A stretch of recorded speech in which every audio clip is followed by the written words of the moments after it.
The boy loves the pasta. Many mistakes made. Let me start again. Hi guys, welcome back. I hope you guys are having a really good day. Today's video is going to be about how to become a hairdresser, or how I became a hairdresser, and maybe an inspiring hairdresser could watch this and maybe get a couple of hints, tips, what to expect, and how to fulfill that future goal if that is the goal that you have. And it's not for you, maybe share it with a friend. Let's get started. Oh, and also I will be eating some pasta again. The boy loves the pasta. And in order to do like mukbangs properly, to show you my food and all that, I need to get a better camera. So I'm gonna save up for that so that I can show you guys what I'm eating, tell stories, and yeah, just share a meal together. I'm gonna start getting stuck into this because I'm so hungry. It's now like 4:30 and I've only ate once today.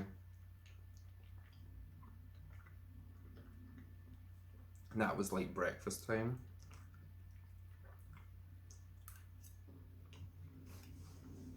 So, there's two ways. As far as I know, two ways. If there's more ways, please leave it in the comments, let me know.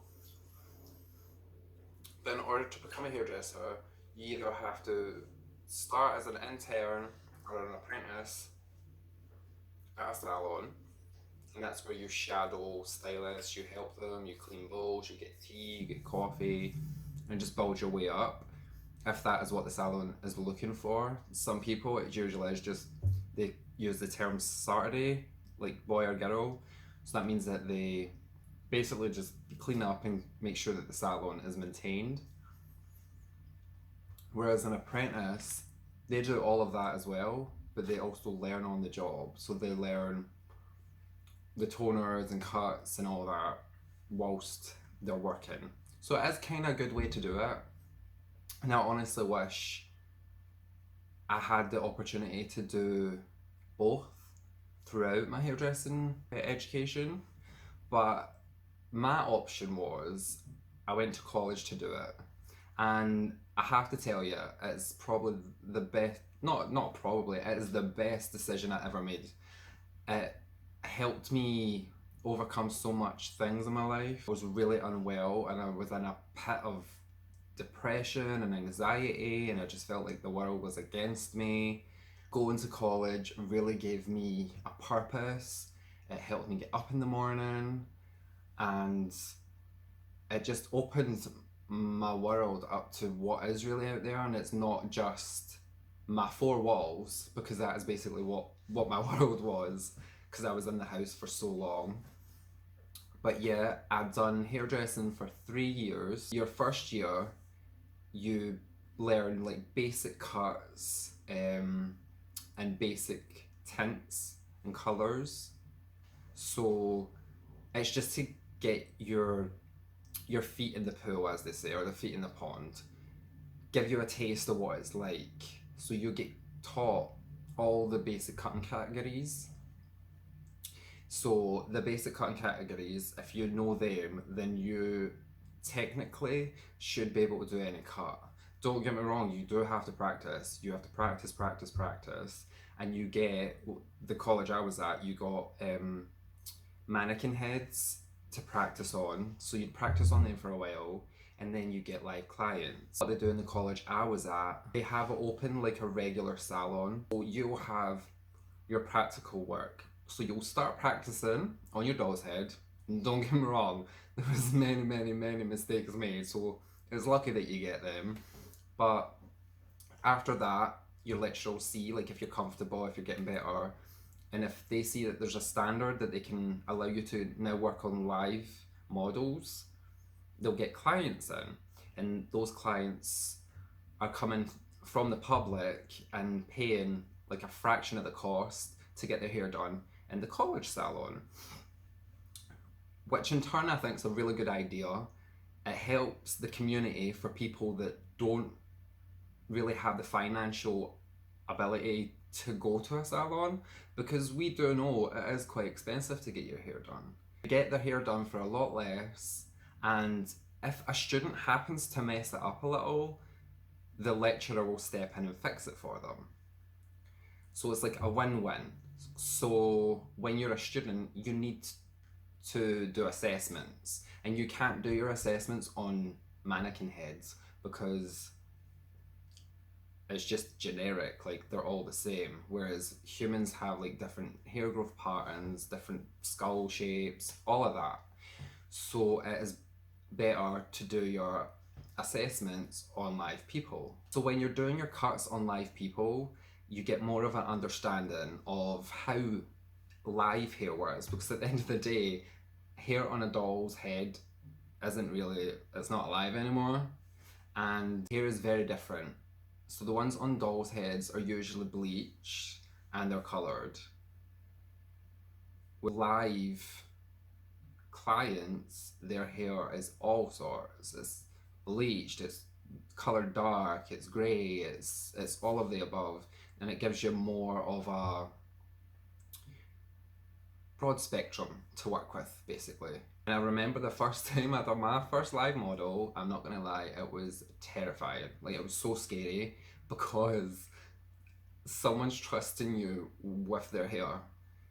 And I know a lot of people say it is just hair, but for a lot of us, it's pretty important. Hair is very important, but it does grow, which is a good thing.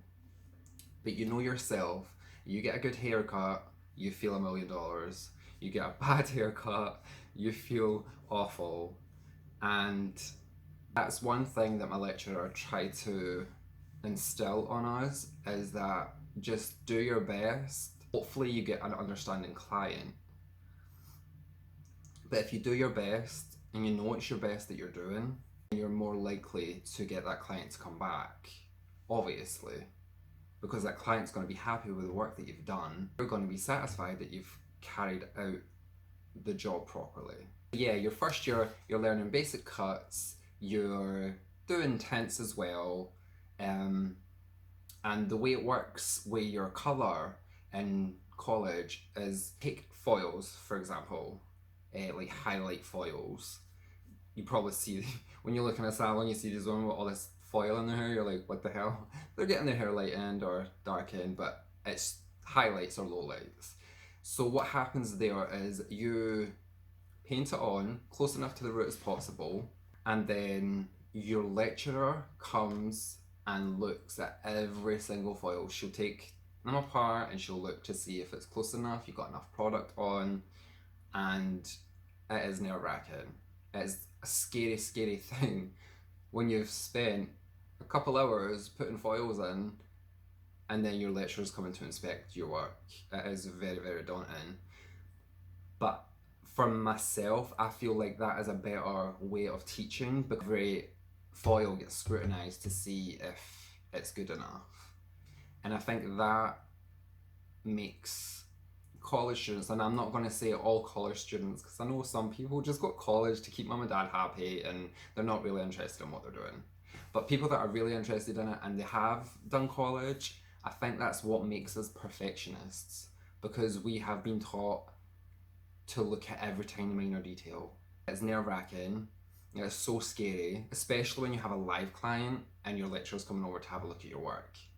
Because if it's not right, the lecturer does have to say in front of the client, so then the client knows that you've messed up a little, but they always reassure them that it can be fixed, you know.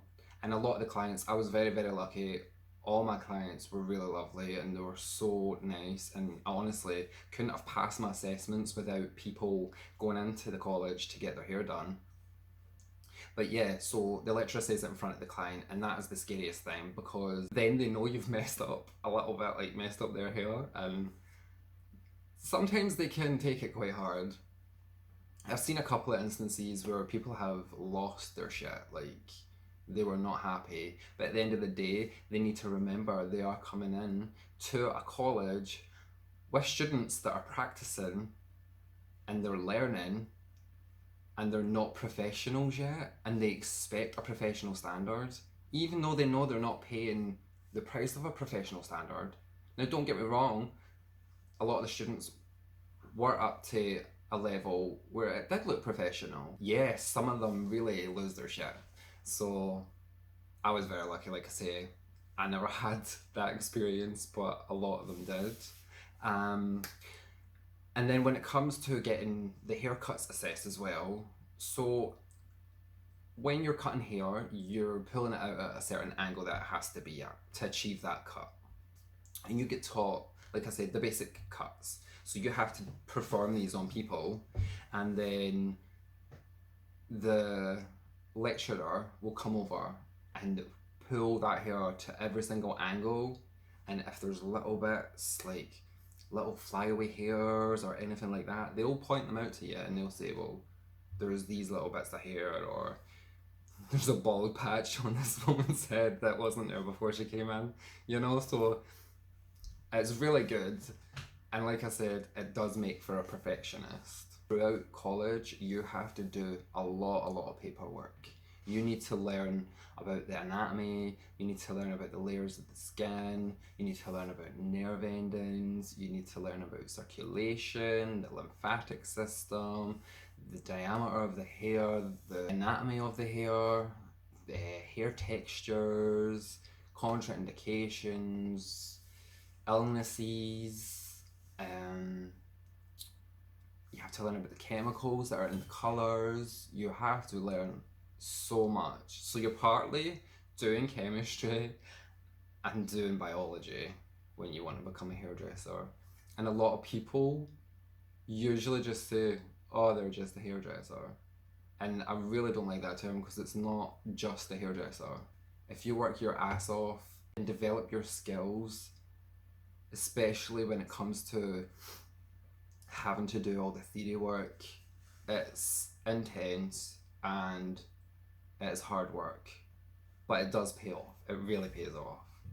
So yeah, next time you see a hairdresser, just think of what they've had to do to get there. When I first started, and still now, I take longer than a stylist that's been in a salon for 5 years. It's just the way it is. Because I wasn't like, I was on a time scale, but I wasn't on a commercial time scale, to be fair. There was a lot of lenience with that. But the way I see it is when you first start college, I think you should be in placement from like day one, from your first year, so that you can see how it works in a salon, but also you learn your college side of it as well, so that you're getting the best of both worlds. So by the time that you leave, you're ready to rock in the hairdressing industry, you know? So that was my first year at college. Second year in college, that was more intense than the first year. The first year was really good. It was hard work, but it was fun, it was a laugh. It was all fun, mostly. Um, except from the time I nearly cried.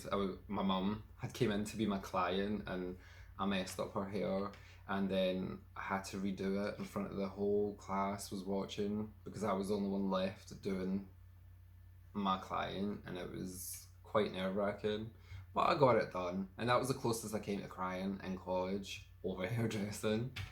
Um, so yeah, then I went into my second year. Second year comes flying in.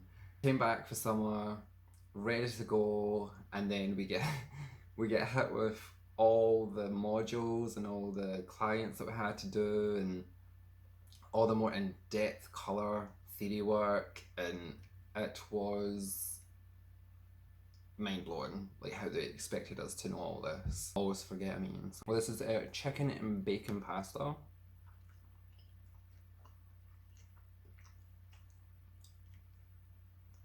It was really good.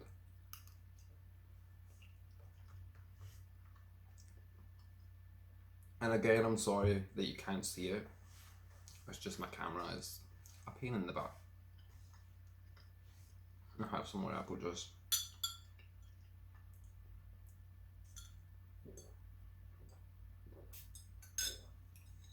Second year of college, it was really difficult, but worth it.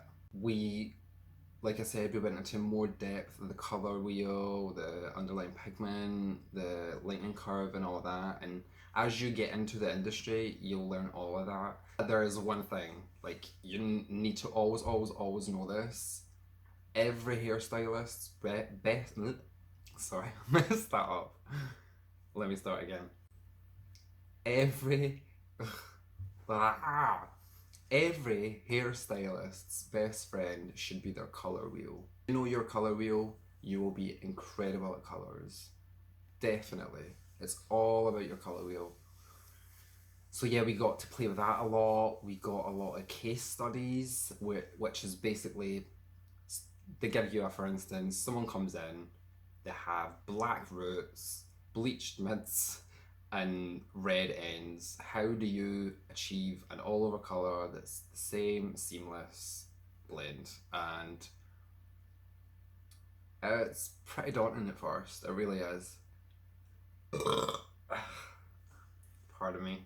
Yeah, case studies, you get them. It's terrifying at first, but when you get the hang of it and you do your first case study yourself, you're so excited because you did it, like you achieved it, you know? And it is a massive thing if you can do a color correction, because a lot of people come in with, for that for example, and it's like, oh, I want to be bleached blonde.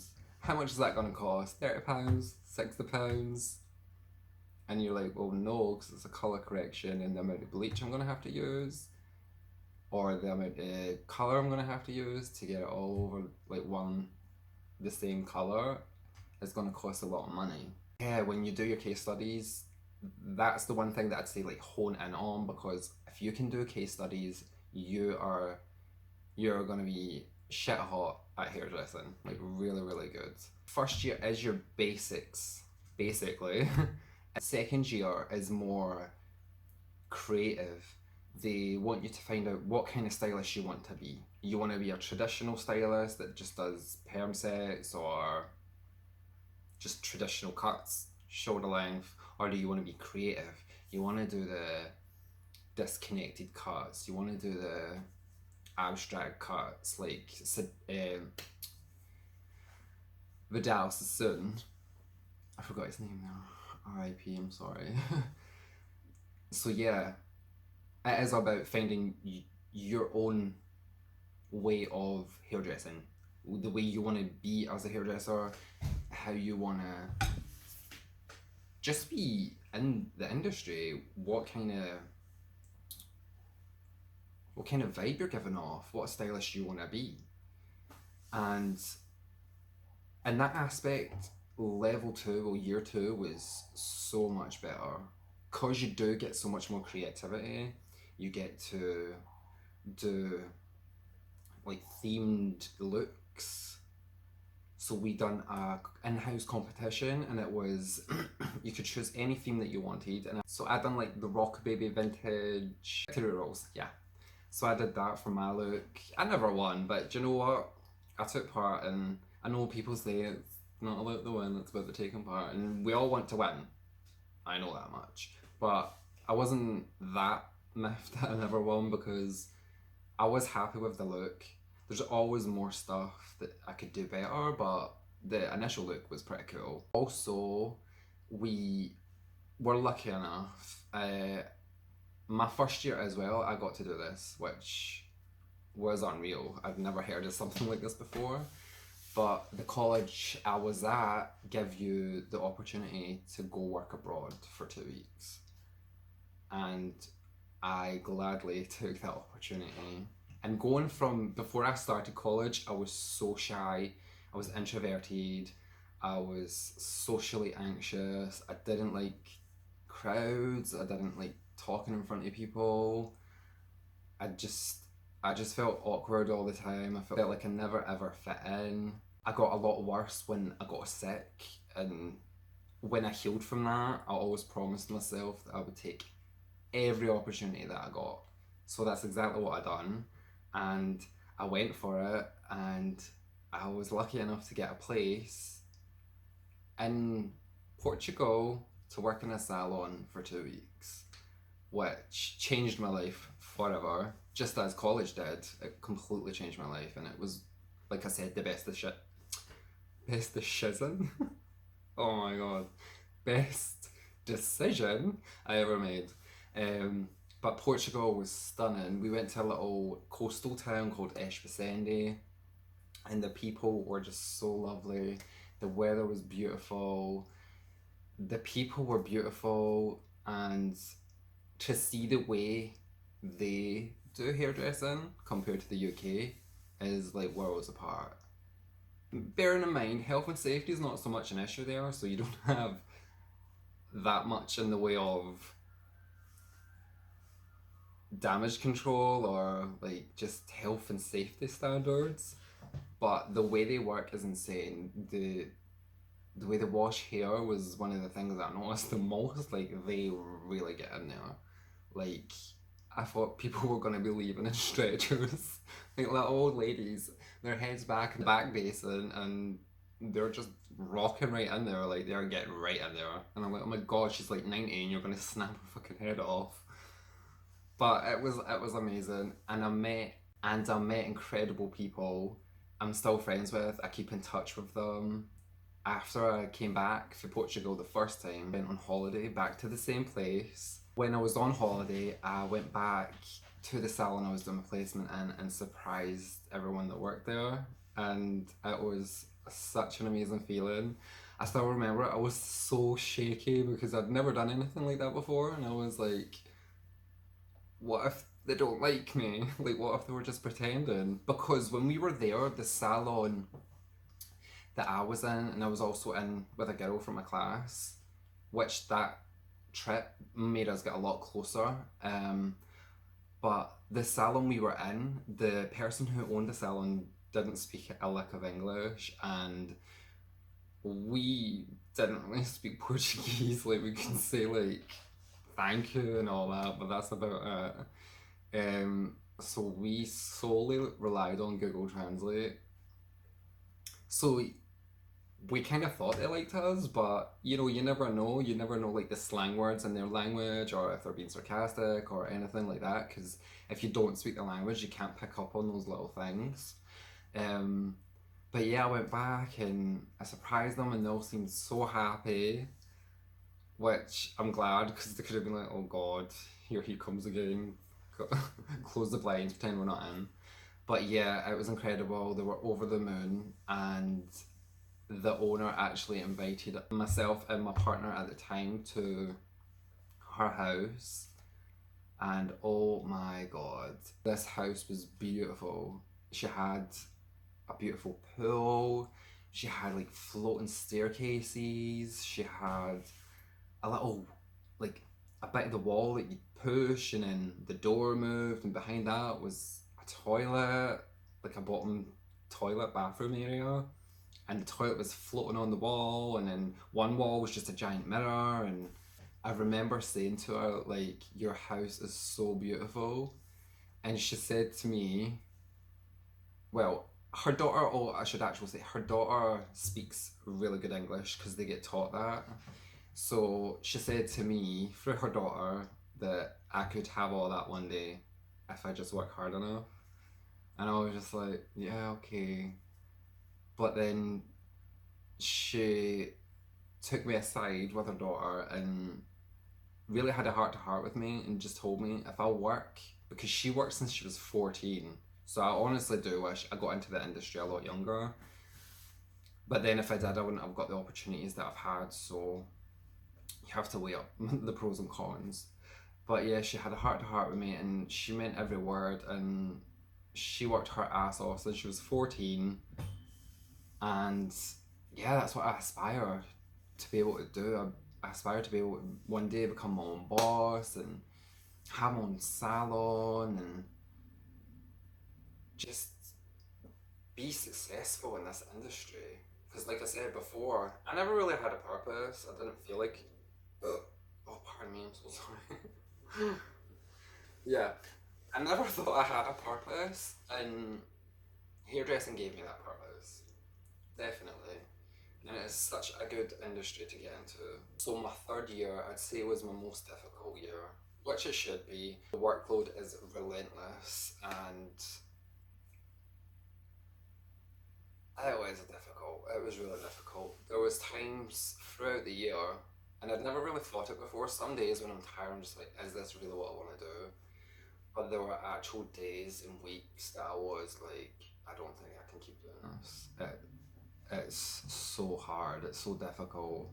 there's so many clients and so much paperwork. I don't think I'm ever going to get it done. And I'm really lucky that I have a good support system as well. Like my friends and my family and my partner, like they support me a lot, and I'm so grateful for that. But it was really, really difficult. Like, I never thought it was going to be that hard, but it was really, really hard. And in the third year, you're basically again doing what you've done your second year, but magnified in times 100. And this is the year that it's going to make you into the stylist that you want to be. Definitely say, if you choose to go to college, definitely have a laugh. I had a laugh. My lecturer. I was quite lucky because I was the only boy for most part, and well, in my class, and I was quite well at like speaking to my lecturers because I still keep in contact with my lecturers as well. The ones that I had, they're amazing, amazing women, and I miss them so much, and I could not have obviously done it without them. And I think they're people that I will always stay in touch with. Anytime I've got a problem or a hairdressing issue comes up, I'll definitely go to them and speak to them because they know their stuff. They have their own salons and they're teaching as well. And honestly, I don't even know how to do it. Run your own business and teach like 60 odd students would not be me. But yeah, it's very, very hard work. Just dedicate yourself. Get that drive, get that hunger. And there is going to be times where you do feel like you can't do it anymore because you're going to be that tired. Or there is going to be so much paperwork. Or there is going to be really awkward clients. Or there is going to be days where you just can't fake a smile, but you kind of have to. Just fake it in front of your client, and when they go away, or if you feel like you're going to burst out crying, go outside, have a good cry, wipe your tears, and come back with a smile on your face. Because at the end of the day, a lot of clients do come to hairdressers to feel better, feel good about themselves. And don't get me wrong, a lot of the clients like a good moan as well, and that's what we're there for as well. We are there to be their therapists, we're there to be their hairstylists, we're there to hold their hand when they're down, or laugh with them when they're happy. And I just punched my table. God, it's because I speak with my hands. But it's so worth it. When you get the client leaving your chair over the moon about what you've done, and that sense of achievement, there's nothing else in this world that can make you feel that way. And just to see the smile on their face, especially if they've had a hard day or they're going through hard times, it is so worth it. And also, I do want to talk about pricing, just so that it is out there. It probably is out there, but I'm just giving you my thoughts on it. So you don't have to agree with me. You don't, like, whatever. I'm open to suggestions. I'm open to other people's opinions. Definitely, we all don't think alike, and that's a good thing. It keeps the world interesting, I suppose, could be the word. But when it comes to pricing, never undersell your work, especially if you're doing freelance. If you're working from home or you're a mobile hairdresser, you buy clients products before the clients get their appointment. So they'll tell you they want the appointment, they'll tell you what you need, what they're wanting to get, and then you have to go and buy, say, the bleach, the foils, tint brushes, bowls, colour, and then you have to give up like a section of your day to achieve this. And a lot of people think, well, it's pretty expensive, which, don't get me wrong, some salons are really, really expensive. But if they can pull off the work good enough, then why not, But people don't take into consideration, especially for people that are freelance, they have to buy all that. Before the client's even paid, they've already paid for all of that stuff. So say you do that, you go and get all your stuff for the client, and then they call you the next day and tell you, oh, I'm not going to make it. Something came up. Which is fair enough. Some people really do have like stuff going on, but some people do have the view of, It's just a hairdressing appointment. It's alright, I'll just cancel. If you're going to cancel, make sure you do it a couple days in advance, because that way they have people to fill the space that's going to be there from you not being there. Hairdressing columns are very, very tight. When someone's not in, they could get someone else in if they get enough notice. But if they don't get enough notice, then they're not going to be able to do that. They're going to be losing money. And like I said, when it's a freelance stylist as well, they've already bought all the stuff. So they've lost out on that money there, and they're going to lose out on the money that they're going to get from the client. So definitely, if you do have a freelance hairdresser, not even if it's in a salon, definitely give them like a couple days notice. That way they'll be able to fill it up, no bother. Your time's valuable, don't undersell yourself, definitely not. But that's just my views on pricing, and people should communicate more when it comes to hairdressing, you know, clients and stylists. Also, don't be hard on yourself. I'm quite a stickler for this. I'm sure a lot of stylists are, because you will come to realise good stylists, and I'm not saying I'm a good stylist, I like what I do, and I do get good results sometimes, and sometimes I don't. Sometimes it goes tits up, and that's just the way the game is. But good stylists are perfectionists, and sometimes to a fault. So if you do a good job, see it. See that you've done a good job. Don't critique everything that you do, you know? It's hard when it's your own work, because you do see things that you're like, oh, I could have done that better. Or if I just done that, it would have came out a little bit different. But if it's a good result, your client's happy, enjoy it. Enjoy the achievement, you know? And don't put yourself down too much. And also, don't let other people's opinions get to you either. Just block them out. It's not about competition. Because I found that in hairdressing. I found that out in the college side of the hairdressing. Because it was a lot of girls, they were very competitive with each other. Like, they would do so much stuff just to get it done first, to say that they've done it first, when they've not really done it properly. Or they've basically cheated at assessments, and they've not done it right. And yet they're going around saying, no, I finished first. But it's like, well, yeah, because you never done the assessment properly. You didn't. And we all watched you do it. We all watched you not even hold scissors to the client's head. But anyway, just ignore it. Get rid of all that noise and just focus on why you're there, what your purpose is there, and just become a badass hairdresser, you know? It's an amazing career. The social side of it is incredible. If you like to talk, it's definitely a career for you. And if you're creative and you like to see a result and make people happy, then definitely give it a thought.